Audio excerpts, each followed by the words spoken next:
ಒಮ್ಮೆ ಶಂಕರಾಚಾರ್ಯರು ಬದರಿಕಾ ಕ್ಷೇತ್ರಕ್ಕೆ ಹೋಗಿರ್ತಾರೆ. ಅಲ್ಲಿ ಅವರ ಗುರುಗಳ ಆದೇಶದಂತೆ ಬ್ರಹ್ಮಸೂತ್ರಗಳಿಗೆ ವ್ಯಾಖ್ಯಾನವನ್ನ ಬರೆಯಲು ಅವ್ರು ಹೋಗಿರ್ತಾರೆ. ಬದರಿನಾಥ ಕ್ಷೇತ್ರವು ನಾರಾಯಣನಿಗೆ ಸಮರ್ಪಿತವಾದ ಕ್ಷೇತ್ರ. ಆದರೆ ಶಂಕರಾಚಾರ್ಯರು ಅಲ್ಲಿಗೆ ಹೋದಾಗ ದೇವಸ್ಥಾನದಲ್ಲಿ ಯಾವುದೇ ವಿಗ್ರಹಗಳು ಇರ್ಲಿಲ್ಲ.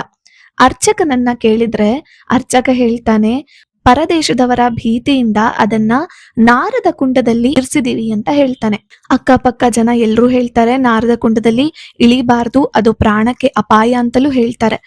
ಆದರೆ ಆಚಾರ್ಯರು ಇದನ್ನ ಕೇಳೋದಿಲ್ಲ. ಆಚಾರ್ಯರು ನಾರದ ಕುಂಡದಲ್ಲಿ ಇಳಿದು ತಮ್ಮ ಕೈಗೆ ಒಂದು ವಿಗ್ರಹ ಸಿಗುತ್ತೆ. ಆದರೆ ಅದು ಬಲಭಾಗದಲ್ಲಿ ಭಿನ್ನವಾಗಿರುತ್ತೆ.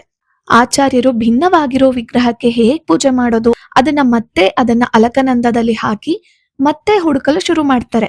ಆದರೆ ಪದೇ ಪದೇ ಅವರಿಗೆ ಅದೇ ವಿಗ್ರಹನೇ ಸಿಗ್ತಾ ಇರುತ್ತೆ.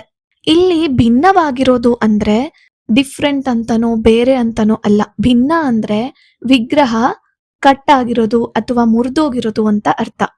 ನಿಮ್ಗೆ ಈ ಕತೆ ಪೂರ್ತಿಯಾಗಿ ಕೇಳಬೇಕು ಅನ್ಸಿದ್ರೆ ನನ್ನ ಯೂಟ್ಯೂಬ್ ಚಾನಲ್ ಅಲ್ಲಿ ಶಂಕರ ಕಥಾಮೃತ ಅಂತ ಒಂದು ಪ್ಲೇ ಲಿಸ್ಟ್ ಇದೆ. ಅದರಲ್ಲಿ ನಾನು ಶಂಕರಾಚಾರ್ಯರದು ಹುಟ್ಟಿನಿಂದ ಹಾಗೆ ಅವರು ಏನೇನ್ ಸಾಧನೆ ಮಾಡಿದ್ದಾರೆ, ಅವರ ಜೀವನ ಚರಿತ್ರೆ ಏನು ಅನ್ನೋದನ್ನ ಹಾಕಿದ್ದೀನಿ. ನೀವ್ ಅದನ್ನ ಹೋಗಿ ನೋಡ್ಬೋದು.